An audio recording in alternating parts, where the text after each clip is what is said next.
Mesdames et messieurs, j'espère que malgré notre accoutrement qui a subitement changé, vous nous avez reconnus. Il s'agit toujours de Jules Lamaré, moi qui vous parle, le chargé de communication à Bametra Cameroun, et le docteur Njoya. Nous revenons dans un instant pour la suite.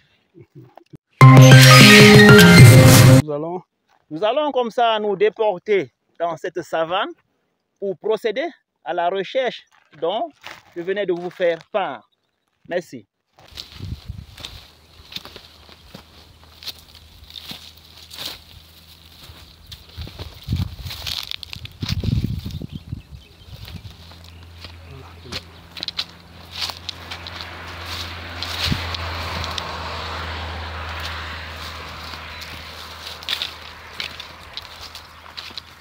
Mesdames et messieurs, vous avez dû remarquer, c'est la grande saison sèche. Ça ne sera pas facile pour nous de retrouver notre première plante, Vernonia guineensis, parce qu'elle pousse au sol. Pour les écorces, les feuilles des arbres, ça sera un peu moins compliqué. Nous vous embarquons avec nous dans cette aventure. Nous allons chercher d'abord Vernonia guineensis, c'est le plus compliqué et les autres viendront après. Merci.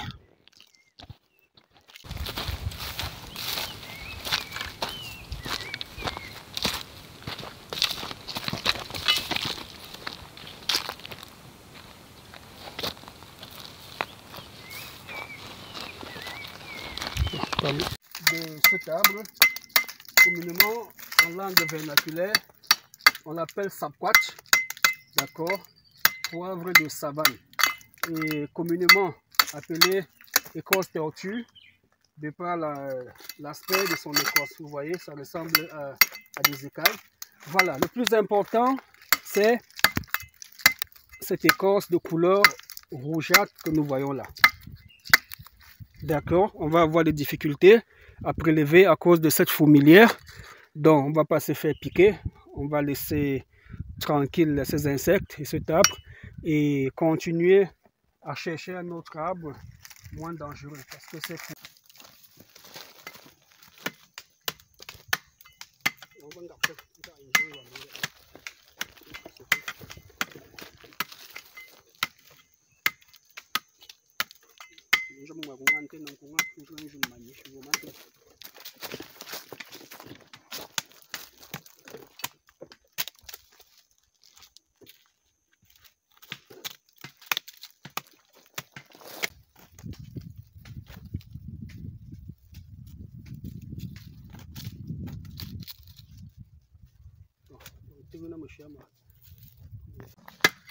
Mesdames et messieurs, chose promise, chose due.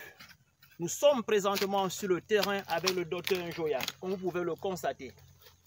Il est à la manœuvre, il est en train de prélever ses écorces. Il nous en expliquera davantage sur ses vertus. Merci. Alors, merci de m'avoir accompagné en brousse. Parfois, je viens tout seul. Je suis en même temps caméraman et journaliste. Mais j'ai la grâce que M. Jules Lamaré ait accepté de m'accompagner. Alors, nous sommes là, en face d'un arbre qu'on appelle vulgairement l'écorce tortue. De par la texture, l'aspect de son écorce, on penserait à des écailles, d'où l'appellation écorce tortue. En langage vernaculaire, on l'appelle le sapquat. Sap, ça veut dire poivre, quat, ça veut dire la savane. Nous sommes dans la savane, nous sommes ici dans le quat, dont le sap qui pousse dans le coin, on l'appelle sapquat. À quoi servent ces essences que nous sommes en train de prélever? Alors, c'est un puissant antibiotique qui intervient dans les infections à chlamydia, à staphylocoque. Nous l'associons avec d'autres plantes que nous allons continuer à chercher. Par la grâce de Dieu, on va tomber sur ces écorces, par exemple le mapa, c'est une sorte d'acacia, le pomdou, le faté. Donc, voici de manière expliquée les vertus ou encore les propriétés médicinales de ces écorces, M. Lamaré. Merci. Merci. La séquence se poursuit. Docteur Njoya, Cette écorce de tortue dont vous venez d'évoquer, à quoi sert-il précisément? D'accord, nous avons déjà dit à quoi ça sert, les infections et autres. Maintenant, je pense qu'il est plutôt important de parler de la préparation, comment on l'utilise. Voilà, il est important de se faire former en phytothérapie. La médecine traditionnelle, oui, c'est bon, mais ça veut tout dire. Est-ce de la magie? Est-ce du fétichisme? Par contre, la phytothérapie, c'est une science rationnelle. Nous avons ici avec nous des écorces fraîchement prélevées, donc contenant de l'eau. Alors, on va procéder plutôt à une décoction. Les écorces dures des arbres, vous avez des plantes dures, procédez à une décoction. Quelqu'un me dira, qu'est-ce qu'une décoction, docteur? Une décoction, tout simplement, ça veut dire mettre le matériel végétal, d'accord, on va plus dire les écorces, on va dire mettre le matériel végétal dans un récipient avec de l'eau, faire bouillir. Donc le fait de faire bouillir le médicament, les écorces avec de l'eau, c'est ça la décoction. À la fin, on va filtrer et le produit qu'on va obtenir, on va l'appeler un décocté. D'accord? Donc, pour revenir à votre question, on fait bouillir cette écorce, on filtre et on boit un verre matin, midi et soir. Par ailleurs, lorsqu'on va sécher ce matériel végétal, une fois à Douala, on aura un produit sec. Le produit est sec, pourquoi? Parce qu'il a perdu de l'eau. Donc, le produit s'est déshydraté. On ne va plus mettre la même quantité d'eau. On va mettre plus d'eau. Par ailleurs, si je mets 5 litres pour des écorces fraîches, il y a de l'eau dedans, ça va plus me faire 5 litres, ça va faire environ 5 litres et demi. Alors, par contre, lorsque la plante est sèche, on aura tendance à y mettre beaucoup d'eau. Merci. Merci, docteur, pour ces explications. Puisque nous sommes déjà en pleine nature, en pleine savane, comme vous pouvez le constater, nous allons poursuivre notre quête et sans doute allons-nous retrouver d'autres plantes avec bien évidemment d'autres vertus. Merci, tout à l'heure.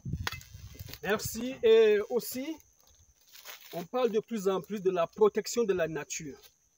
On a déjà blessé cet arbre, permettez-moi l'expression, on ne va plus continuer. Ça va comme ça. On a laissé là des lames de régénération. D'ici 1 an, vous ne verrez plus cette partie, ça va se recouvrir. Par contre, si j'avais prélevé et faire le tour complet, cet arbre devait mourir avec le temps. Donc j'aurais coupé une sorte de terminaison sanguine, des cellules qui vascularisent la plante en partant des racines vers le haut. Donc on va protéger cet arbre qui est une très grande pharmacie pour les générations futures. Merci.